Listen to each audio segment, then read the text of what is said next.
Satu. Alhamdulillah.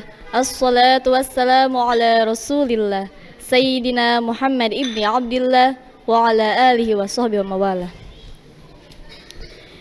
Yang terhormat Pimpinan Pondok Pesantren Nurul Hayah Abuya Dr. K. Haji Ja'far Al-Tayyar LCMA. Yang saya hormati Bapak Kepala Desa Langkap. Yang saya hormati Dewan Pengurus Masjid Baitur Rahman dan hadirin wal hadirah rahimakumullah. Alhamdulillah, puji syukur kehadirat Allah Subhanahu wa taala yang telah memberikan kenikmatan, khususnya nikmat panjang umur, sehat walafiat, sehingga kita bisa berkumpul di tempat yang barokah ini. Shalawat beserta salam semoga selamanya tercurah limpahkan kepada Nabi Muhammad sallallahu alaihi wasallam yang membawa kita dari zaman jahiliyah menuju zaman terang benderang, dan insya Allah kita akan mendapat syafaat di yaumil qiyamah nanti. Amin ya rabbal alamin. Pada kesempatan kali ini, saya sebagai pembawa acara akan membacakan susunan acara. Acara pertama yaitu pembukaan, acara kedua tilawatil Quran, acara ketiga sambutan, acara keempat penyerahan perangkat dari Ponpes sebagai tanda terima kasih, acara kelima Mau'izatul Hasanah, dan terakhir penutup. Marilah kita buka acara ini dengan bacakan surat Al-Fatihah bersama-sama. Al-Fatihah.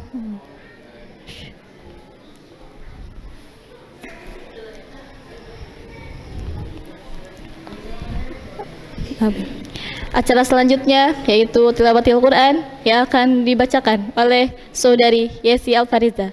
Kepadanya dipersilahkan.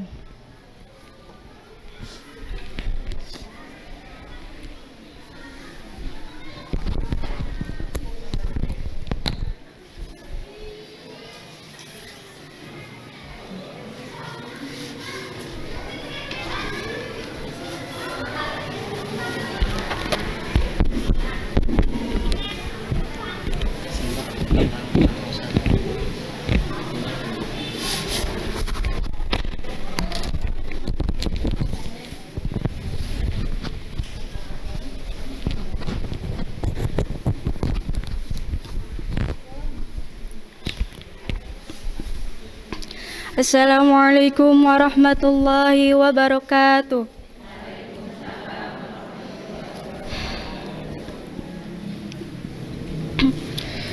A'udzu billahi minasy syaithanir rajim. Bismillahirrahmanirrahim.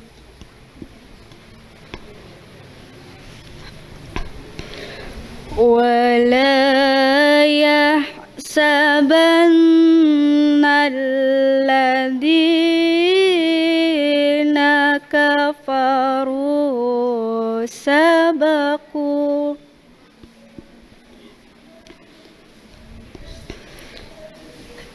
Innahum la yu'jizun.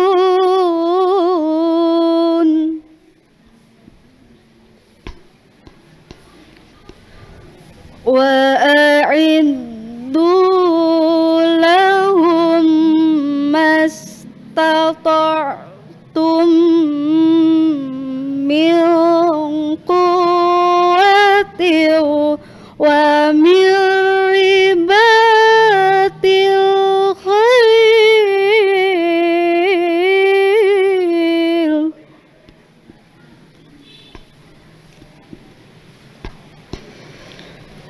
wa min ribatil khail turhibu nabi aduwallahi wa aduwakum.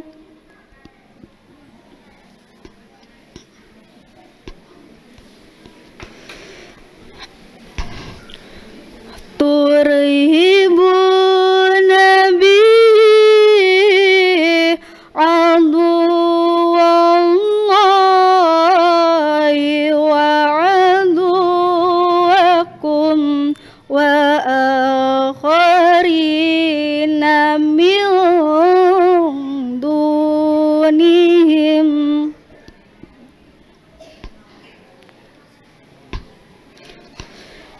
la ta'lamuna Allahu ya'lamuhum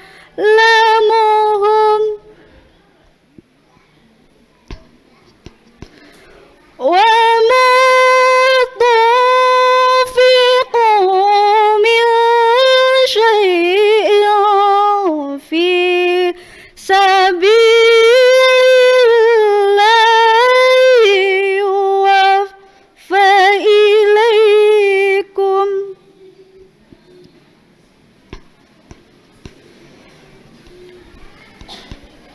yuwaffa ilaikum wa antum la tuzlamun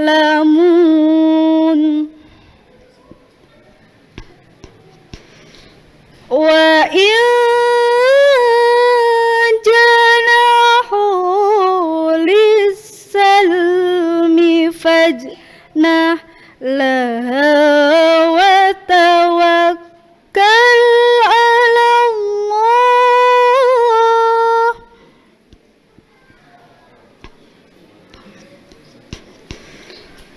innahu was-sami'ul 'alim.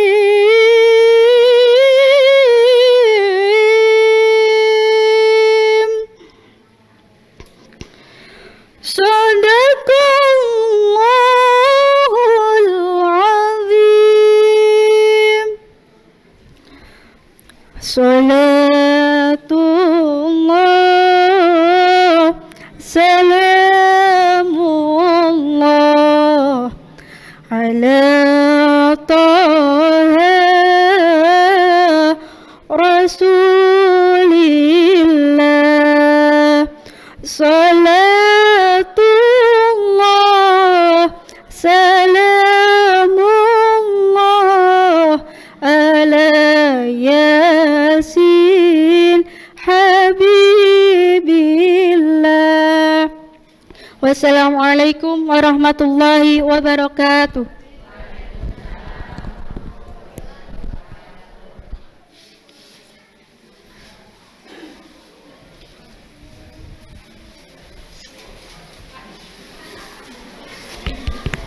Terima kasih kepada Saudari Yesi Alfareza yang telah membacakan tilawahnya. Semoga bermanfaat bagi kita semua yang mendengarkannya. Amin ya robbal alamin.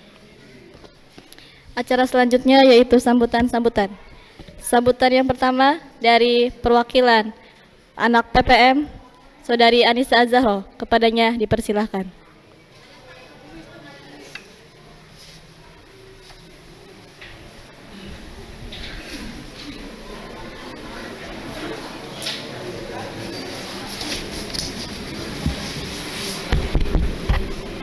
Bismillahirrahmanirrahim. Assalamualaikum warahmatullahi wabarakatuh.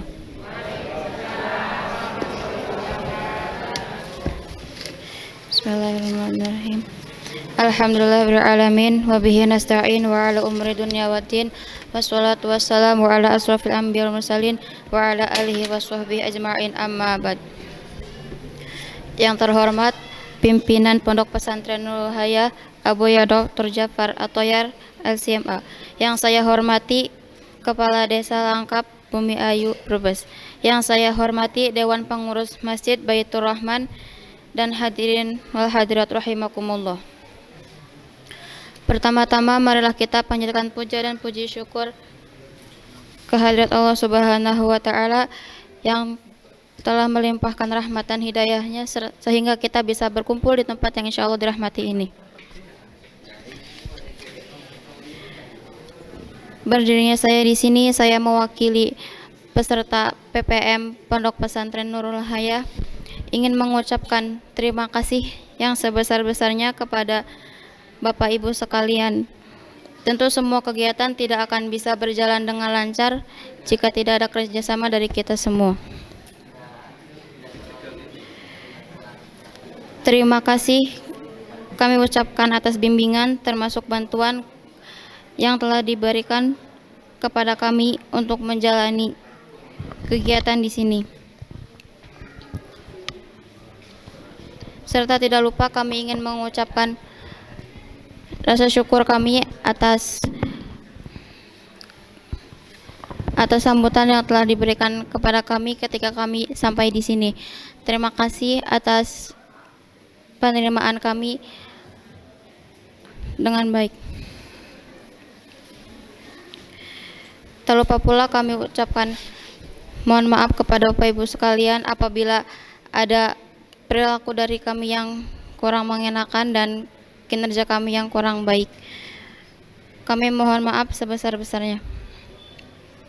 Mungkin cukup sekian dari saya. Wassalamualaikum warahmatullahi wabarakatuh.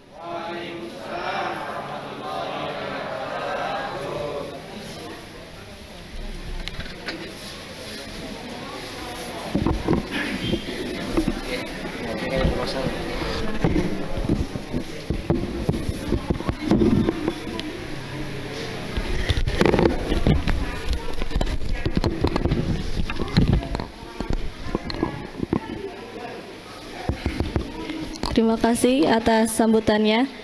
Sambutan selanjutnya dari Ketua Panitia PPM. Kepada beliau dipersilahkan.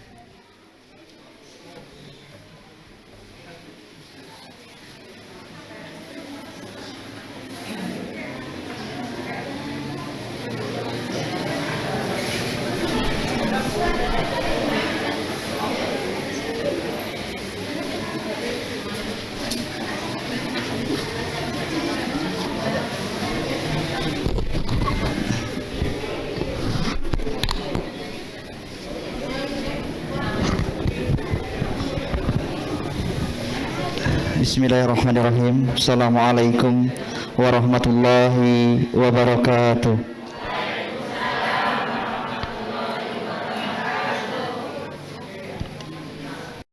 Alhamdulillahirabbil alamin wassalatu wassalamu ala asrofil anbiya'i wal mursalin Sayyidina Muhammadin wa ala alihi washabihi ajmain amma ba'd. Yang terhormat pimpinan atau pengasuh Pondok Pesantren Nurul Hayah Dr. Kiai Haji Ja'far Atayar LCMA, yang terhormat Bapak Kepala Desa Langkap beserta perangkat desanya, yang terhormat tokoh agama, tokoh ulama dan tokoh masyarakat serta tokoh pemuda Desa Langkap, yang terhormat muslimin muslimat yang alhamdulillah bisa hadir dalam kesempatan malam hari ini. Mudah-mudahan kita semua selalu diberikan kesehatan, panjang umur oleh Allah Subhanahu wa taala. Amin ya rabbal alamin. Pertama-tama marilah kita panjatkan puji dan syukur kehadirat Allah Subhanahu wa taala karena atas limpahan rahmat dan karunia-Nya sehingga sampai detik ini kita masih diberikan kesehatan, kita masih diberikan panjang umur, dan kita masih diberikan kenikmatan yang tiada hentinya oleh Allah Subhanahu wa taala. Mudah-mudahan kita semua selalu mensyukuri apa yang telah diberikan oleh Allah Subhanahu wa taala. Amin ya rabbal alamin.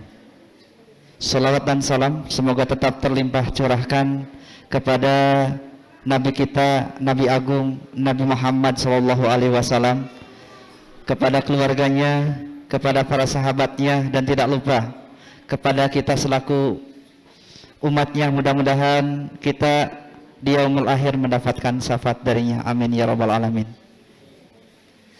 Alhamdulillah, pada kesempatan malam hari ini saya selaku pembina praktik pengabdian masyarakat santri kelas 12 SMA Nurul Hayah, Pondok Pesantren Nurul Hayah, bisa bermuajahah, bisa bersilaturahim dengan Bapak Ibu semuanya yang ada di Desa Langkap dalam keadaan sehat walafiat. Mudah-mudahan dengan adanya kegiatan ini menjadikan kita sebagai saudara yang yang sangat luar biasa. Umpamanya ketika saya main ke Bumi Ayu, karena saya sudah kenal di sini, mungkin saya bisa mampir di Desa Langkap. Karena saya sudah kenal dengan Pak Rais, dengan Pak Mugiman, dengan Pak Kades. Apabila mungkin saya habis dari Banyumas, dari Purwokerto, tiba-tiba kehujanan, saya sudah mampir saja di Desa Langkap. Karena sudah saya anggap sebagai keluarga sendiri. Seperti itu. Kemudian yang selanjutnya, saya mengucapkan terima kasih kepada Bapak Kepala Desa beserta jajarannya, kepada ibu semua, bapak semua, warga Desa Langkap yang sudah menerima anak-anak kami untuk membagikan atau mencari pengalaman bagaimana hidup di tengah masyarakat, dan sedikit juga membagikan apa yang mereka telah dapatkan di pondok pesantren. Mudah-mudahan apa yang mereka meskipun sedikit bisa bermanfaat untuk adik-adik yang ada di sini. Amin ya rabbal alamin. Selanjutnya, alhamdulillah, jam demi jam, detik demi detik, hari demi hari, minggu demi minggu sudah kita lalui. Tidak terasa 2 minggu itu seperti 1 hari. Barusan kemarin saya selaku pembina mengantarkan anak kami atau santriwati kami ke sini, dan mungkin di hari Sabtu sudah harus kembali ke Pondok Pesantren Nurul Hayah. Kenapa? Karena di sini mempunyai kesan yang sangat luar biasa, sehingga waktu itu tidak terasa. Kalau berkesan berarti waktu tidak terasa, seperti itu. Saya sekali lagi mengucapkan beribu-ribu terima kasih. Mudah-mudahan apa yang diterima ataupun apa yang menjadi amal kebaikan untuk warga Desa Langkap, ya, mudah-mudahan Allah memberikan balasan yang sangat luar biasa, pahala yang berlipat ganda untuk warga Desa Langkap yang telah menerima anak-anak kami di Desa Langkap, seperti itu. Yang terakhir, mungkin saya selaku pembina dan perwakilan asatidz dari Pondok Pesantren Nurul Hayah mengucapkan mohon maaf yang sebesar-besarnya apabila mungkin ketika kedatangan kami ada hal-hal yang tidak berkenan, kekurangan dari segi apa yang diberikan kepada masyarakat, terutama dari segi pengajaran. Kenapa? Karena anak-anak kami ini masih usia SMA, masih usia remaja, Pak. Jadi mohon dimaklumi. Mungkin itu saja yang bisa saya sampaikan. Mudah-mudahan kita semua selalu diberkahi oleh Allah Subhanahu wa taala. Amin amin ya rabbal alamin. Itu saja yang bisa saya sampaikan, kurang lebihnya mohon maaf. Billahi taufik wal hidayah. Wassalamualaikum warahmatullahi wabarakatuh.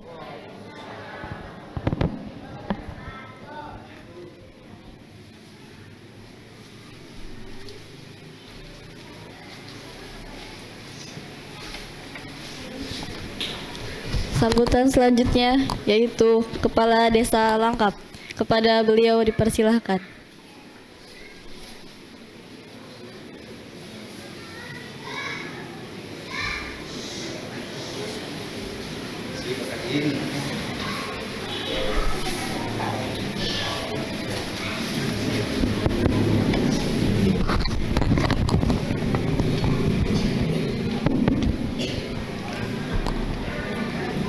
Bismillahirrahmanirrahim. Assalamualaikum warahmatullahi wabarakatuh. Alhamdulillah, alhamdulillahilladzi arsala rasulahu bil huda wa dinil haq liyuhdirahu ala dini kulli wa kafa billahi syahida. Asyhadu an la ilaha illallah wa asyhadu anna Muhammadan abduhu wa rasuluh. Amma ba'du. Yang saya hormati pengasuh Pondok Pesantren Nurul Hayah, Bapak Al-Ustadz Dr. Kiai Haji Jafar At-Tahyar LC MA. Yang saya hormati seluruh keluarga besar dari Pondok Pesantren Nurul Hayah Ketanggungan Brebes yang berkesempatan hadir. Yang kami hormati adik-adik peserta PPM, praktek pengabdian masyarakat di Desa Langkap. Yang saya hormati segenap jamaah di Masjid Baitur Rahman Dukuh Karangsempu ini beserta dengan takmir masjid yang mohon maaf tidak bisa kami sebut satu persatu. Tak lupa teman-teman perangkat desa Langkap yang berkesempatan hadir pada malam hari ini. Puji syukur kepada Allah Subhanahu wa taala, pada malam hari ini kami atas nama pemerintah Desa Langkap diundang oleh kegiatan dalam rangkaian kegiatan penutupan praktek pengabdian masyarakat SMA Nurul Hayah Kecamatan Ketanggungan Kabupaten Brebes tahun 2022 ini dengan keadaan sehat walafiat. Dan tentunya kami juga bersyukur di kesempatan ini beliau Bapak Ustadz Jafar yang relatif masih sangat muda namun punya keilmuan gelar akademi yang sangat luar biasa, yang mudah-mudahan ini betul-betul menjadi sebuah tauladan untuk khususnya para santriwati dan santriwan yang ada di Pondok Nurul Hayah ini, dan termasuk kita sekalian warga masyarakat di Desa Langkap, khususnya Kecamatan Bumi Ayu pada umumnya. Yang tentunya dalam kesempatan ini nanti kita berharap ada tausiah, ada pengeling, ada sharing, dan pengetahuan yang beliau punyai untuk bisa ditularkan kepada kami. Pak Ustadz Jafar, mohon maaf, kami ucapkan terima kasih sugeng rawuh di wilayah kami yang mudah-mudahan terkesan. Dan inilah warga kami. Desa Langkap adalah merupakan satu desa yang paling ujung timur di Kecamatan Bumiayu ini. Dan merupakan salah satu wilayah paling selatan untuk Kabupaten Brebes. Jadi barangkali Pak Ustadz Jafar, Kiai Jafar, ketemu dengan sahabat lamanya, barangkali Pak Laude, atau mungkin Pak Atoilah, beliau hafal dengan Langkap. Dan insya Allah hafal dengan saya juga, Pak. Ibu Bapak yang kami hormati, tentunya rasa syukur kita sampaikan atau senantiasa kita curahkan pada Allah Subhanahu wa taala atas terselenggaranya kegiatan ini yang sekali lagi mudah-mudahan membawa manfaat. Salawat dan salam senantiasa kita curahkan kepada junjungan kita Nabiullah Muhammad sallallahu alaihi wasallam yang telah membawa kita dari alam kegelapan menuju pada alam yang terang benderang ini. Ibu bapak yang kami hormati serta segenap keluarga besar dari Pondok Pesantren Nurul Hayah Ketanggungan Brebes yang berbahagia, atas nama pemerintah desa kami menyampaikan beberapa hal. Yang pertama tentunya ucapan apresiasi yang setinggi-tingginya kepada segenap keluarga besar Pondok Pesantren Nurul Hayah yang telah memilih Desa Langkap ini untuk dijadikan tempat sebagai kegiatan praktek pengabdian masyarakat untuk adik-adik santriwan dan santriwati yang berpendidikan formal di SMA Nurul Hayah ini. Yang tentunya bagi kami pemerintah desa ini adalah sesuatu yang baru. Karena biasanya kami menerima untuk anak-anak untuk seperti ini tingkatannya adalah anak-anak kuliah atau mungkin sering menggunakan bahasa umum KKN. Namun sangat luar biasa, tahun ini kami kedatangan teman-teman atau saudara dari keluarga besar Pondok Pesantren Nurul Hayah ini, justru ada satu kegiatan yang disebut dengan praktek pengabdian masyarakat yang dilaksanakan oleh anak-anak yang relatif masih sangat muda, yaitu kelas 3 SMA. Artinya apa? Ini merupakan nilai plus. Bumi Ayu ini tempatnya sekolah. SMA itu begitu banyak, baik negeri maupun swasta banyak sekali di Bumi Ayu ini. Dan Brebes untuk berbicara pendidikan, Brebes Selatanlah yang menyumbang paling banyak, terutama untuk sekolah formal, Ustaz. Dan itu kami pemerintah desa baru kali ini, Ustaz, mendengar ada sebuah praktek dari anak-anak yang baru tingkatan kelas 3 SMA. Namun kami sangat menghargai dan sangat luar biasa pemikiran dari pengasuh pondok pesantren, yaitu Bapak Ustadz Jafar tadi, atau Kiai Haji Jafar. Beliau tadi menyampaikan di sela-sela pembicaraan dengan kami, mempersiapkan anak-anak yang nantinya akan lulus ini adalah masuk kepada jenjang pendidikan yang lebih tinggi, masuk pada wilayah kuliah, wilayah kampus, dan juga akan melihat seberapa kehidupan masyarakat yang real itu. Dan ini adalah merupakan nilai plus. Sehingga saat ini kami atas pemerintah desa sekali lagi menyampaikan apresiasi yang setinggi-tingginya. Kemudian yang kedua, ucapan terima kasih atas kepercayaan desa kami dipilih untuk melaksanakan kegiatan ini. Yang tentunya dalam prakteknya kami karena di pemerintahan desa, mohon maaf Ustaz, banyak kegiatan dan lain-lain, maka kami menunjuk beberapa perangkat desa untuk bisa menjembatani komunikasi adik-adik yang peserta PPM ini. Dan alhamdulillah bisa berjalan. Yang tentunya tanpa terasa 2 minggu telah berlalu. Kebetulan Bapak Ibu yang kami hormati, kehadiran adik-adik sekalian ini saat itu dibarengi dengan adanya tetangga kita yang meninggal dunia, yaitu Bapak Haji Yasin. Pas betul. Sedang sibuk dengan itu, adik-adik atau keluarga besar dari Nurul Haya ini hadir. Kebetulan ini berarti pas sampai dengan 2 minggu ini. Sekali lagi kami menyampaikan terima kasih yang sebesar-besarnya. Kemudian yang ketiga, perkenankan kami mohon maaf yang sebesar-besarnya pula, barangkali dalam tempo waktu 2 minggu ini, baik adik-adik yang senantiasa belajar dan berkonsultasi ke kantor kami atau ke balai desa, tidak langsung ketemu dengan kami atau tidak ketemu dengan saya. Semata-mata bukan karena saya tidak mau ketemu dengan Anda, tapi itu adalah sudah ada bagian-bagiannya.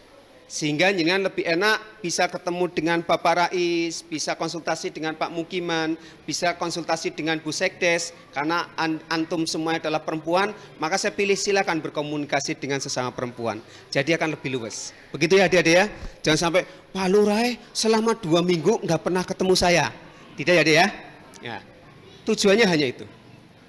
Kemudian yang keempat, Bapak dan Ibu sekalian yang kami hormati dan juga dari keluarga besar Pondok Pesantren Nurul Haya ini, mudah-mudahan dengan kegiatan ini di samping memberikan edukasi kepada anak didik, juga merupakan sebuah dakwah, merupakan sebuah pengenalan bahwa Pondok Pesantren Nurul Haya yang ada di Ketanggungan, yang merupakan kecamatan paling utara yang terletak di Pantura, dengan kita yang jauh ini, mudah-mudahan menjadikan sebuah dakwah yang pada akhirnya nanti antara keluarga besar Pondok Pesantren Nurul Haya dengan masyarakat kami akan semakin terjalin silaturahminya. Dan kami yakin apa yang tadi disampaikan oleh panitia atau pendamping dari kegiatan PPM ini, kami pun sama. Mudah-mudahan suatu saat kami pemerintah desa atau warga masyarakat kami yang kebetulan lewat dan sebagainya, insya Allah teringat akan Pondok Nurul Haya. Sehingga perkenankan Pak Kiai Haji, perkenankan barangkali nanti ada warga kami yang tersesat atau butuh, cukup menunjukkan KTP lengkap, panjenengan harus sudah percaya. Allahumma. Itu saya termasuk harapan kami, barangkali dengan mengenalnya warga masyarakat lengkap ini, ternyata di Ketanggungan ada Pondok Pesantren Nurul Haya, ada warga Langkap yang kebetulan pingin berminat sekolah di sana atau mondok di sana, mohon diterima dengan tangan terbuka. Siap nggih Pak Ustaz nggih? Apalagi barangkali ada warga kami yang kurang mampu, tapi punya semangat untuk mondok dan sebagainya, bingung, maka barangkali nanti kami telepon kepada salah satu pengurus, mohon untuk bisa diterima. Allahumma. Terakhir, kami mohon maaf yang sebesar-besarnya pada adik-adik sekalian, kepada keluarga besar Pondok Pesantren Nurul Hayat, wabil khusus kepada Bapak Dr. Kiai Haji Jafar. Barangkali ada kesan yang kurang pas di wilayah kami mohon maaf yang sebesar-besarnya. Kepada adik-adik sekalian, barangkali dalam berinteraksi sosial, dalam berkomunikasi dengan warga kami, masih ada hal-hal yang belum matuk. Kami juga atas nama warga masyarakat Desa Langkap, diwakili oleh kami, juga mohon maaf. Ya, adik-adik ya, salam untuk Bapak Ibu Panjenengan, untuk adik-adik, tentunya ini merupakan ajang silaturahmi. Perpisahan ini hanyalah perpisahan secara jasmani. Mudah-mudahan secara rohani kita senantiasa ada hubungan ukhuwah Islamiyahnya. Demikian yang dapat kami sampaikan, dan sekali lagi kami ucapkan terima kasih. Selamat berpisah adik-adik sekalian. Mudah-mudahan nanti adik-adik yang lain akan bisa melaksanakan kegiatan seperti ini di wilayah kami. Insya Allah kami akan menerima dengan lapang dada. Billahi taufiq walhidayah. Assalamualaikum warahmatullahi wabarakatuh.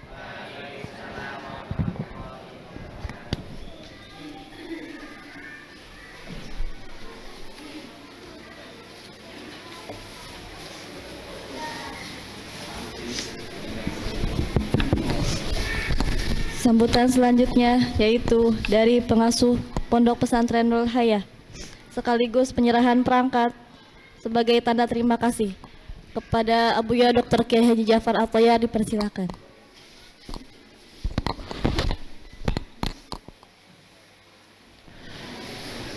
Assalamualaikum warahmatullahi wabarakatuh. Bismillahirrahmanirrahim. Alhamdulillahilladzi waffaqa man tafaqqaha fid-din wa rafa'a sya'nal ulama'i wa a'ta kulli dhi haqqin haqqah. Wassalatu wassalamu ala nabiyir rahmah sayyidina wa qurrati a'yunina nabiyyina Muhammad alladzi tanfatihu bihi abwabul khairi wa tanghaliqu bihi abwabu syarri, wa ala alil athhar wa ashabihil akhyar wat tabi'ina lahum bi ihsanin ila yaumiddin. Allahumma tahhir qulubana adil nifaq, Allahumma saffi qulubana kama safaita quluba awliyaik. Allahumma kama jama'tana fi hadzal majlis ijma'na ma'a habibika sayyidina Muhammad. Allahumma inna ala dzikrik wa syukrik wa husni ibadatik. Allahumma hawwin alaina fi sakaratil maut wal najata minan nar. Amma ba'd. Hadirin hadirat, orang tua kami semuanya yang hadir di tempat ini, semoga Allah Subhanahu wa taala memberikan kesehatan kepada kita semuanya. Tidak lupa kami muliakan Bapak Kepala Desa dan jajarannya, ya, pengurus TKM Masjid dan para sesepuh, hadirin hadirat yang selalu diberkahi oleh Allah Subhanahu wa taala. Alhamdulillah, di malam hari ini yang penuh dengan berkah ini Allah kumpulkan kita di tempat yang mulia ini. Dan sungguh pertemuan kita di malam hari ini tidak sekedar pertemuan, dan ini adalah keinginan Allah. Maka di dalam beberapa hadis diterangkan oleh para ulama, ya, bahwa keinginan hamba untuk hadir di tempat yang baik itu Allah gerakkan di pagi harinya, dan itu adalah ciri cintanya Allah kepada hambanya. Maka di pagi hari Allah gerakkan hambanya untuk datang ke tempat-tempat kebaikan, sehingga di saat di malam hari dia ingin berbuat kemaksiatan, Allah Subhanahu wa taala berhentikan, jangan kamu berbuat maksiat. Allah larang untuk berbuat maksiat, tapi tetap Allah gerakkan untuk berbuat kebaikan. Kenapa? Di pagi harinya Allah telah gerakkan hamba tersebut untuk bisa berbuat kebaikan. Tapi sebaliknya, jika Allah Subhanahu wa taala tidak cinta kepada hambanya, maka di pagi hari Allah Subhanahu wa taala menggerakkan hambanya untuk berbuat maksiat.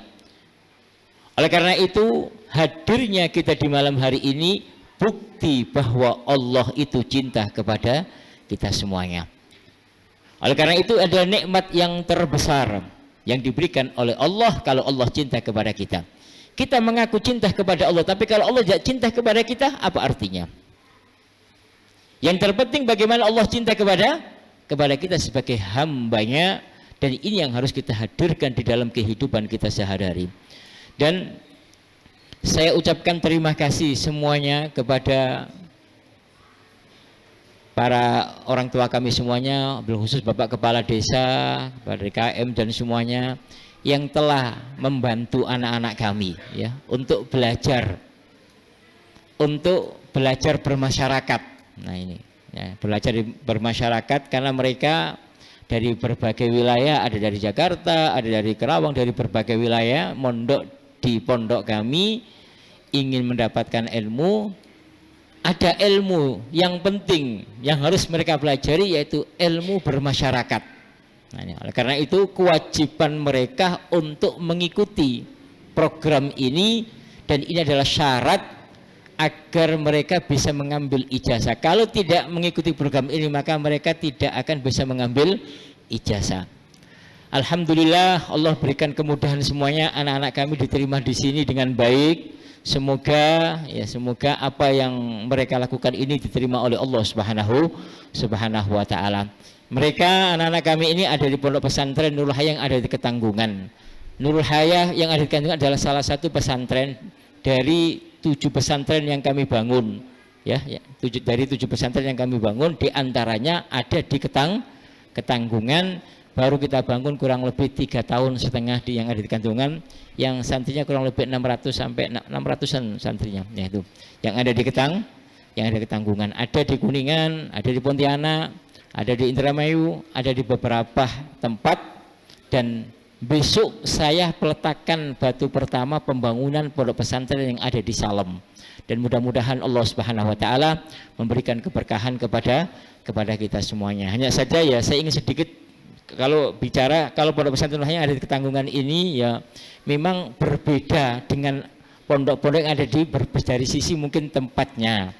Kalau kita di Tanggungan ini, anak-anak ini kamarnya pakai AC semuanya kalau di Tanggungan ini. Jadi santri terbatas, pakai ranjang, pakai AC, sehingga terbatas ya. Saya ingin memberikan pemahaman bahwa pondok pesantren itu bukan pondok yang kumuh. Ini. Kalau orang menganggap bahwa pondok pesantren pondok kumuh, enggak. Di kami enggak. Anak-anak ternyata mereka pakai ranjang, ya mereka kamar mandi sesuai dengan kebutuhan anak-anak. Mereka juga pakai AC, di pondok juga ada cleaning service-nya, semuanya ada pakai laundry-nya semuanya, karena kita sistem pondok modern. Mudah-mudahan Allah Subhanahu wa taala memberkahi kita semuanya. Alhamdulillah kita dihadirkan oleh Allah di tempat ini untuk menyambung silaturahmi, al-ukhuwah, persaudaraan Islam yang harus kita bangun. Saya pribadi bukan orang Brebes, saya orang Jawa Timur, saya dilahirkan di Gresik. Jadi saya ini bukan orang sini, orang Brebes, enggak. Ya, saya pertama kali berhijrah membangun pesantren di Pontianak, kemudian di Kuningan, kemudian di Cirebon, kemudian di Brebes ini, dan di beberapa tempat. Artinya saya adalah orang gharib. Akan tetapi karena Islam kita menjadi bersaudara. Dan ini yang harus kita hadirkan dalam kehidupan kita. Maka pertama kali yang diajarkan oleh baginda Nabi Muhammad SAW di saat hijrah, ya ini hijrah dari Mekah ke Madinah, Rasulullah SAW mengumpulkan para sahabat Nabi, dan apa yang disampaikan oleh Rasulullah SAW. Coba ini makna yang harus kita hadirkan. Rasulullah berkata kepada sahabat Ansor, wahai sahabat Ansor, jika kamu mempunyai kebun 3, kasih 1 kepada saudaramu. Kalau anda punya kebun 4, kasih 2. Maka semua sahabat Ansor seketika itu menerima apa yang disampaikan oleh Rasulullah SAW, dan ada sahabat yang namanya Abu Darda yang mana saat itu ada di kebun kurma sambil melihat kurmanya sudah siap untuk ditanam, untuk dipanen. Setelah mendengar Rasulullah SAW, maka Abu Darda mengatakan, ini 2 kebunku ini, ya, kan beliau punya 3 kebun, saya kasihkan kepada muhajirin, siap untuk dipanen untuk mereka semuanya, cukup saya 1 saja. Ini makna ukhuwah. Kalau zaman sekarang repot, bener nggak Bu? Zaman sekarang mungkin Bu, tetangganya nggak punya rumah dikasih rumah, tetangganya nggak punya makan dikasih makanan, tetangganya nggak punya sepeda motor dikasih sepeda motor. Ada zaman sekarang? Sulit. Tapi zaman Rasulullah, coba bayangkan, bukan sepeda motor, kebun dikasihkan temennya. Tidak sekedar kebun, yang punya 2 kasih 1, yang punya 4 kasihkan 2. Abu Darda punya 3, dikasihkan 2, tinggal beliau 1. Dia bekerja berbulan-bulan untuk supaya menghasilkan panen kurma. Di saat panen malah dikasihkan semuanya sama kebun-kebunnya. Tapi di hati mereka tidak ada penyesalan. Yang ada adalah cinta kepada sahabat-sahabat Rasulullah SAW. Nah ini makna ini yang hilang di zaman sekarang. Kalau sekarang ini orang kaya sendiri, benar nggak Bu? Benar nggak Bu? Orang kaya sendiri. Padahal kalau kita pikir-pikir, orang yang sekaya apapun ya, kalau kita sadar Bu, ya, orang punya uang 100 miliar, yang dimakan berapa piring satu hari Bu? Bu, kalau orang kaya makannya 10 piring, paling banyak 3 piring. Uang yang lainnya kemana? Hanya nama, saya kaya raya. Apakah dia sampai punya mobil 100 dipakai semuanya pada waktu itu? Enggak, yang dipakai berapa Bu? 1. Artinya kalau kita berpikir apa yang kita butuhkan di dunia itu enggak banyak. Enggak banyak. Tapi kita disuruh untuk kerja keras, untuk apa? Untuk bekal kita di akhirat. Ini yang harus kita pahami. Hidup di akhirat, hidup di dunia untuk akhirat. Jangan dibalik. Hidup di dunia untuk dunia, salah. Kita hidup di dunia untuk akhirat. Maka di sini apa yang dianjurkan oleh Rasulullah, membangun persaudaraan Islam. Kita perhatikan teman-teman kita yang nggak mampu, teman-teman kita yang miskin, kita bantu. Oleh karena itu kami di Kuningan itu ada kurang lebih yang pondok yang ada di Kuningan itu, dari santri 700 itu yang di satu pondok itu anak yatim kita ada 180 orang. Dari 700 kita gratiskan. Dan kita kasih uang jajan per hari 5.000. Begitu juga di Brebes itu, di tanggungan itu ada beberapa anak yatim juga, ada berapa puluh anak yatim. Ya kita gratiskan semuanya. Dengan tujuan apa tadi? Bagaimana kita membangun umat Nabi Muhammad SAW. Pertama kali adalah pendidikan. Jadi ini ukhuwah ini yang harus kita hadirkan dalam kehidupan kita. Anda akan menyesal di saat Anda menghadap Allah Subhanahu wa ta'ala. Kalau ada seseorang yang lapar, kemudian kita nggak peduli, maka kita akan diminta pertanggungjawaban oleh Allah Subhanahu wa ta'ala. Oleh karena itu, datangnya kita ke sini adalah untuk menyambung silaturahim, untuk menyambung ukhuwah fil Islam, persaudaraan dalam Islam. Kita tinggalkan perbedaan. Perbedaan nggak ada artinya. Faham? Kita bersatu untuk apa? Untuk Islam. Perbedaan kita tinggalkan. Di mana-mana beda ini, tapi orang ketiga non muslim apa? Menghancurkan Islam. Kita ingat ya, ada di zaman Belanda, ada Senogorenje, orang Belanda ini. Orang Belanda ini ya, yang diutus seorang orientalis yang diutus oleh Belanda untuk masuk di wilayah Jawa untuk menguasai Jawa, karena saat itu Belanda tidak mampu menguasai Jawa. Kenapa? Para ulama, para tokoh masyarakat bersatu saat itu Maka diutuslah orang-orang Talis ini, orang Senok Horenje ini untuk masuk ke Indonesia, ke Jawa, untuk mengacaukan para ulama. Karena Senok Horenje ini seorang mufassir, hafal Al-Quran 30 juz, tapi bukan muslim. Ahli fikih, tapi bukan seorang muslim. Madzhabul arba'ah, 4 madhab apal di luar kepala. Itu siapa? Senok Horenje. Tapi bukan seorang muslim.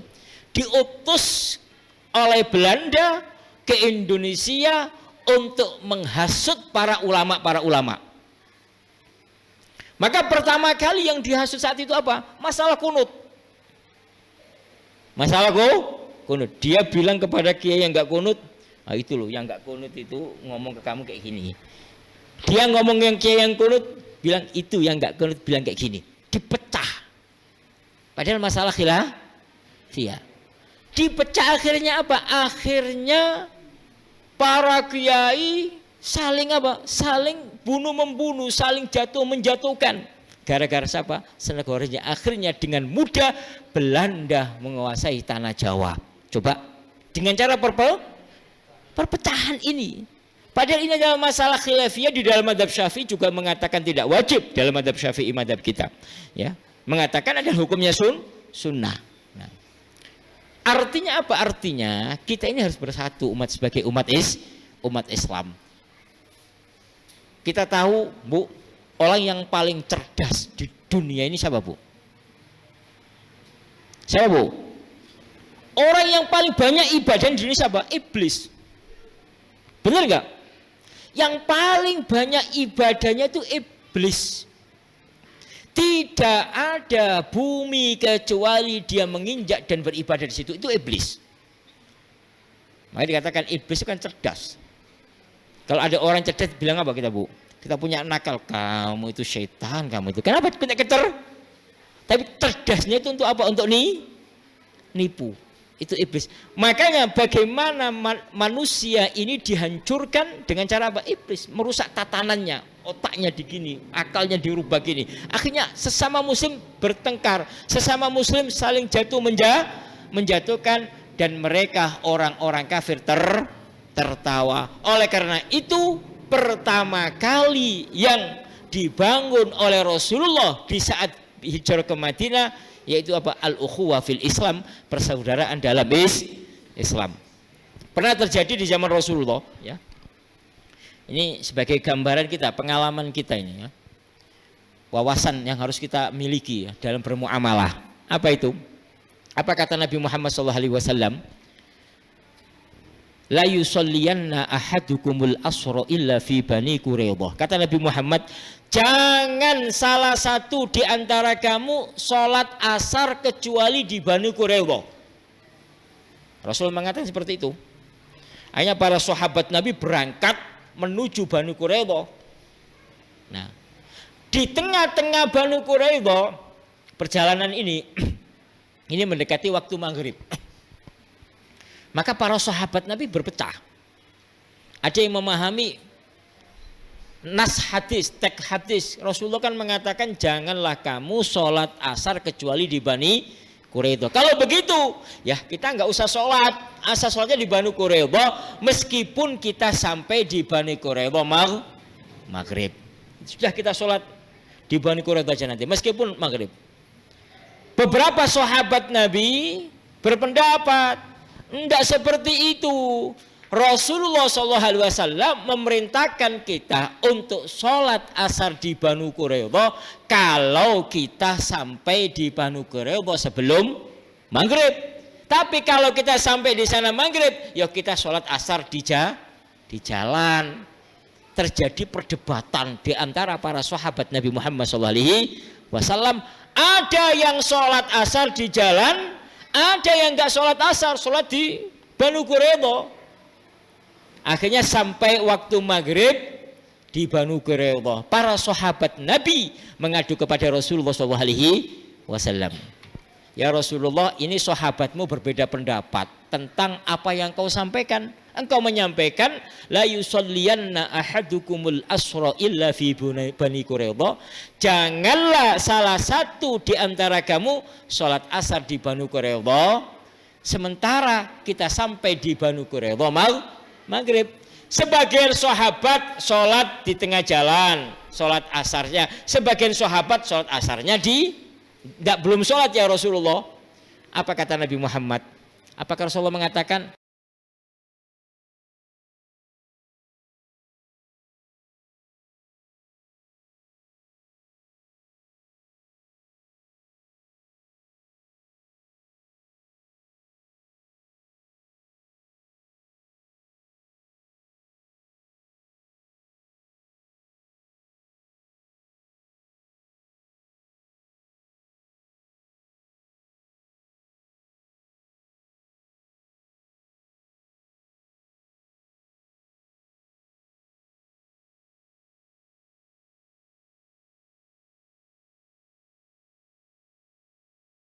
bagaimana kamu berbeda pendapat? Saya ada di hadapan kamu. Tidak. Rasulullah hanya mengatakan apa? Yang belum sholat silakan sholat. Yang belum sholat asar. Setelah itu sholat maghrib.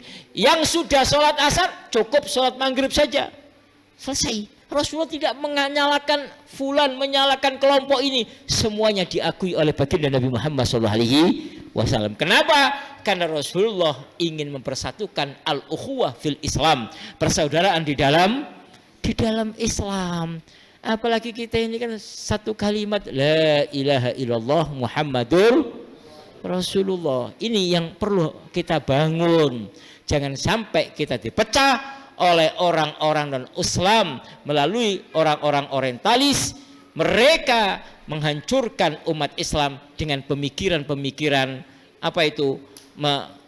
menjadikan kita saling bertengkar di antara sesama muslim. Jadi ukhuwah ini perlu kita hadirkan. Nah, ukhuwah ini mana? Ukhuwah ini tidak sekedar bahasa hanya sekedar bahasa saja, enggak, tapi kita praktekkan. Nah, ini makanya ada beberapa sahabat Rasulullah itu, Bu, ya. Beliau itu tidak mau tidur sebelum melakukan dua hal. Apa itu?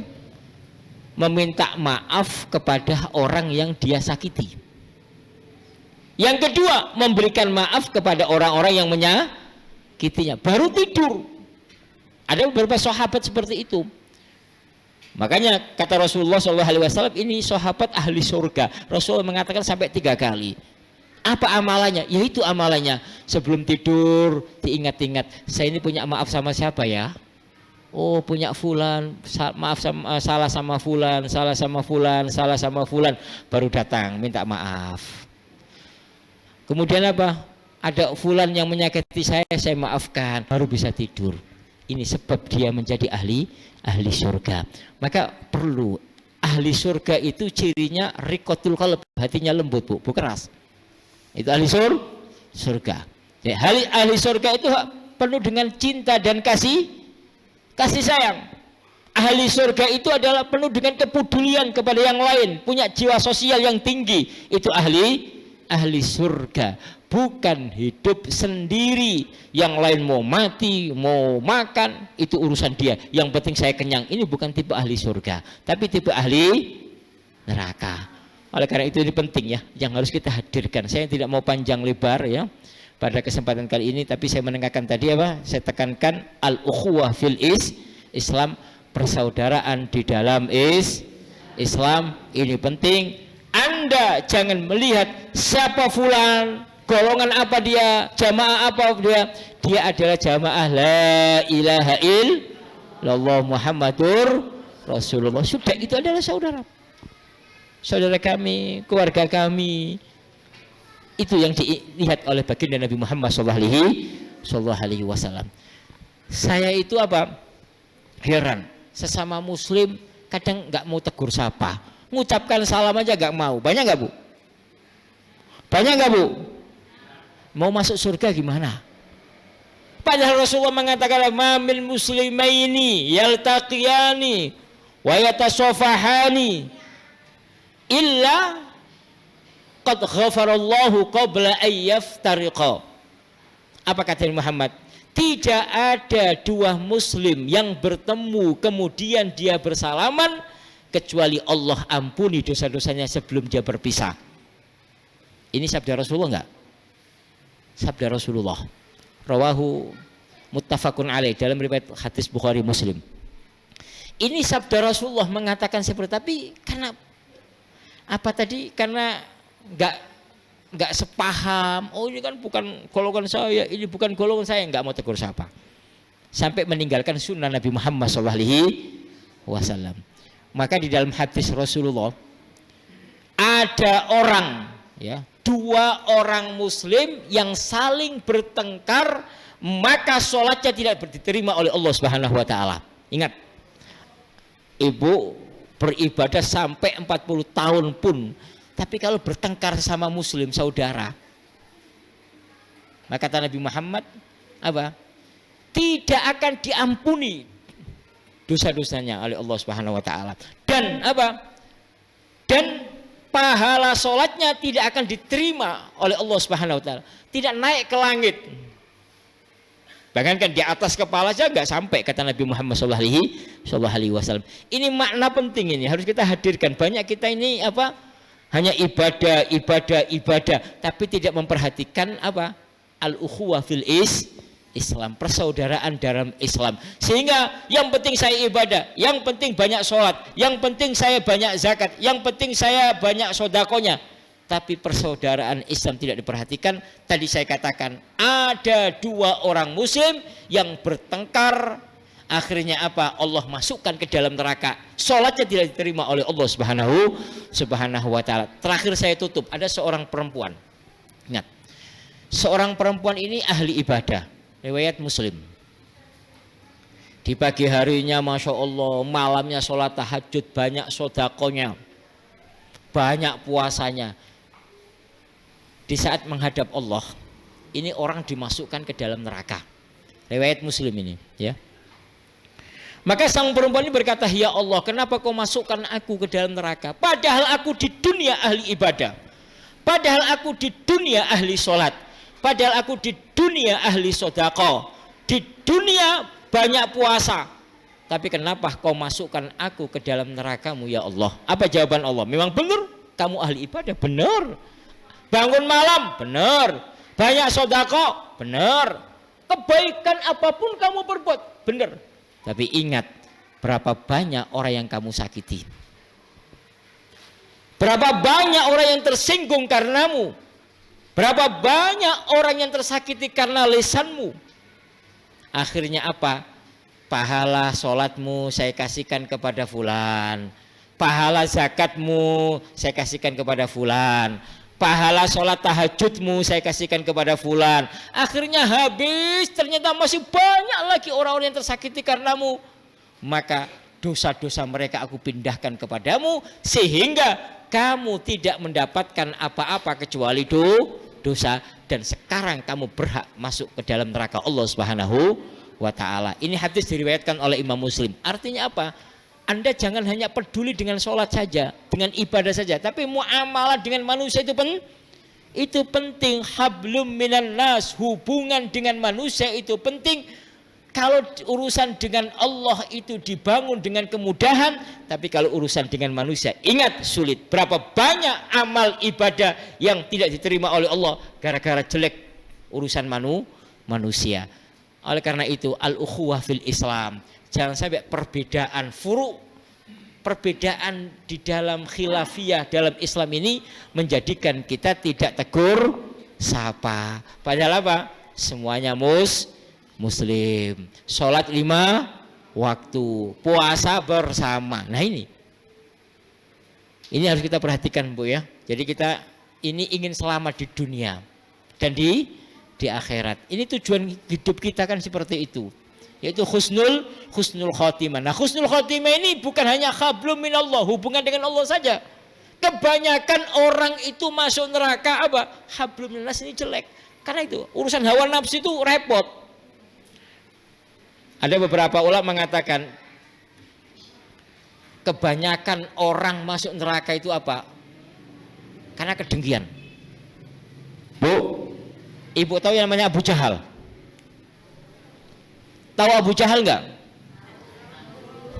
Kalau nggak tahu keterlaluan ini dalam sejarah.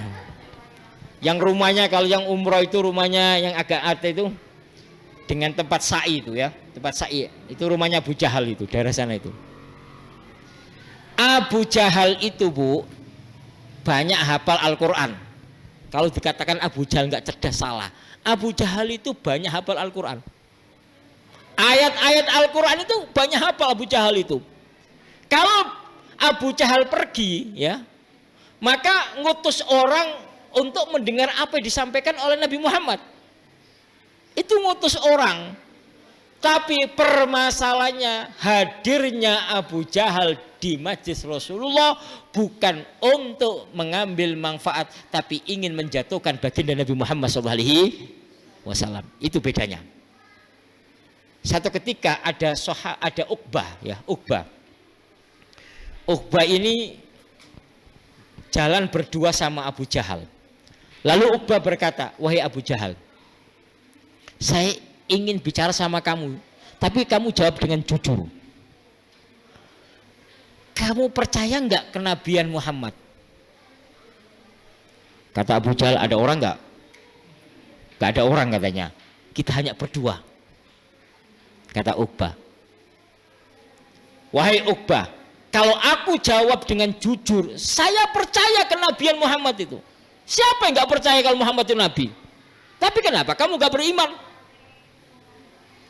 Tapi kenapa kamu tidak mengatakan kalimat syahadat di depan Muhammad kalau kamu percaya? Wahai Uqbah, kalau aku mengatakan beriman dengan kenabian Muhammad, ini orang-orang yang asalnya dari tempat-tempat jauh itu datang ke tempat saya, nanti mereka tidak akan datang ke tempat saya, pasti datangnya ke Muhammad. Berarti apa Bu? Urusan kedengkian, dengki. Kalau nanti saya percaya Muhammad, orang kafir, orang Quraisy nggak akan lagi datang kepadaku. Mereka lebih apa? Lebih dekat dengan Muhammad, lebih menukuhkan Muhammad, lebih percaya kepada Muhammad. Muhammad jadi pimpin saya di mana nanti? Mereka nggak akan datang kepada saya. Berarti urusan dengki. Secara ilmu dia tahu Nabi Muhammad itu penuh dengan kebenaran. Bagaimana tidak kata? Makanya Abu Jahal sangat takut. Karena Nabi Muhammad mengatakan ini nanti Abu Jahal mati di sini, mati di sini. Kan ditunjuk oleh Rasulullah. Makanya Abu Jahal sangat takut dengan perkataan Nabi Muhammad itu. Karena dia yakin Nabi Muhammad itu seorang nabi, diyakini oleh Abu Jahal, tapi tidak mengucapkannya. Karena apa? Dengki. Oleh karena itu, dengkinya seseorang akan menghancurkan seseorang. Dengkinya seseorang sulit untuk memasukkan seseorang ke dalam surga Allah Subhanahu wa ta'ala. Jangan berharap orang yang hatinya penuh dengan dengkian masuk surga. Jangan berharap. Yang paling banyak itu Bu, dengki antara tetangga. Benar nggak Bu? Tetangga punya motor, oh saya nggak punya motor, mudah-mudahan nanti kalau jalan motornya tabrakan. Na'udzubillah min dzalik. Antara tetangga beli ini, dia beli HP, saya nggak beli HP. Tetangga beli ini dengki. Seharusnya apa? Ya Allah, kalau tetangga saya punya mobil 1 tambah menjadi 10 ya Allah. Bisa nggak berdoa seperti itu? Bisa nggak Bu? Bu? Nah, harus. Itu cara untuk menghilangkan kedengkian. Para ulama mengatakan apa? 1, mendoakan dia. Itu cara untuk menghilangkan kedengkian. Ya Allah, jika tetangga saya sawahnya dapat 1 ton atau 10 ton, 20 ton tahun ini, maka jadikan dia mendapatkan 100 ton ya Allah. Bisa nggak? Kalau nggak bisa berarti kita bukan ahli surga, repot kita ini. Yang kedua, diantaranya antara keluarga adik kakak. Adik kakaknya maju, adiknya nggak maju, nggak terima. Atau adiknya maju, kakaknya nggak maju. Atau kakaknya maju, adiknya nggak maju. Bertengkar sampai masalah warisan. Astagfirullah, saudara adik kakak bertengkar masalah warisan. Masalah uang 10 juta, 30 juta bertengkar. Padahal dia kan nggak cari. Siapa yang mencari Bu? Orang tinggal menerima warisan saja bertengkar sampai saling membunuh, sampai nggak tegur siapa. Bener nggak Bu? Nah, ini masalah. Kemudian yang ketiga, terakhir ini ya, antara ulama antara kiai, antara ustadz. Ustadz sana, oh berapa sih muridnya? Dia kan majelis taklimnya rame. Majelis saya kan nggak rame. Nah, dengki. Ini ciri-ciri ahli neraka. Makanya ini setan ini merusak tatanan kita ya. Jadi perlu kita perhatikan urusan kedengkian ini Bu ya. Supaya apa? Kita ini termasuk orang yang selamat di dunia dan di akhirat. Makanya Bu, baik sama tetangga. Rasulullah sampai diwasiati sama Jibril itu tetangga. Tetangga. Kenapa? Biasanya orang sampai tetangga itu nggak akur, benar nggak Bu? Biasanya nggak akur. Biasanya nggak tegur sapa. Ini sakit hati, ini ada suara, ini ganggu orang tidur, ini ganggu tidur. Masa ini? Tetangga, hati-hati ya Bu ya. Hati-hati jangan sampai kita masuk neraka gara-gara tetangga kita. Tapi bagaimana kita masuk surga sebab tetangga kita. Paham Bu? Jadi mulai sekarang berubah pola pikirnya ya. Sayang sama tetangga, sama ustadz, antara ustadz saling menyayangi. Benar nggak Bu? Nah itu. Jadi jangan dikira orang banyak ilmunya kemudian dia tidak dengki. Nggak. Kebanyakan orang dengki itu karena banyak ilmunya. Wallahu a'lamu bissawab. Mudah-mudahan Allah Subhanahu wa taala memberkati kita semuanya ya. Saya ucapkan kembali terima kasih kepada Bapak Kepala Desa ya. Semoga Allah Subhanahu wa taala memberkahi kita semuanya, dimudahkan, dan kepada para jamaah. Kemudian saya mohon maaf apabila ada kesalahan dari anak-anak kami, ya kekeliruan saya mohon maaf. Mereka kan masih lulus SMA Bu ya, masih lulus SMA ya. Kalau kuliah kan beda lagi, mereka lulus SMA, saya perintahkan untuk praktek di lapangan karena dunia pesantren berbeda dengan di masyarakat. Saya sampaikan kepada mereka, tidak semuanya kebaikan itu disampaikan, tidak semua kebaikan itu disampaikan. Kadang kebaikan disampaikan dengan cara yang tidak baik menjadi jelek. Tahu itu baik, tapi cara menyampaikannya kurang baik, maka akan menjadi kurang baik. Maka saya ajarkan kepada santri-santri kami harus belajar ilmu bermasyarakat. Alhamdulillah saya pribadi orang Jawa Timur, tinggal di Pontianak ini, saya paham tentang karakter orang Indonesia. Orang luar Jawa bagaimana karakternya. Tapi saya lihat orang Brebes itu banyak di Pontianak, banyak Bu. Banyak di Pontianak orang Brebes itu banyak. Ya. Karakternya orang luar Jawa bagaimana, karakternya orang Brebes bagaimana, kebiasaannya orang Brebes bagaimana. Ini butuh kecerdasan untuk apa? Untuk memahaminya. Maka anak-anak kami ini saya suruh terjun supaya paham bagaimana sih hidup di masyarakat, supaya dewasa, supaya apa?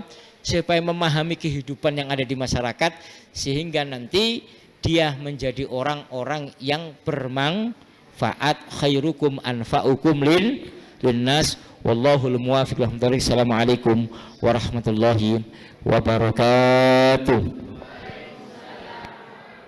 Acara selanjutnya yaitu penyerahan perangkat dari pondok pesantren sebagai tanda terima kasih yang akan diserahkan oleh pengasuh pondok pesantren Nurul Hayah kepada Kepala Desa Langkap, kepada Abu Ya Dr. Kiai Jafar Al-Tayyar dan Bapak Kepala Desa Langkap dipersilahkan.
acara terakhir yaitu penutup. Marilah kita tutup acara ini dan membacakan hamdalah dan doa kafaratul masjid. Alhamdulillahirabbil alamin. Subhanakallahumma wa bihamdika asyhadu an la ilaha illa anta astaghfiruka wa atubu ilaik. Saya sebagai pembawa acara mengucapkan terima kasih dan mohon maaf apabila ada kesalahan. Mungkin cukup sekian. Wassalamualaikum warahmatullahi wabarakatuh.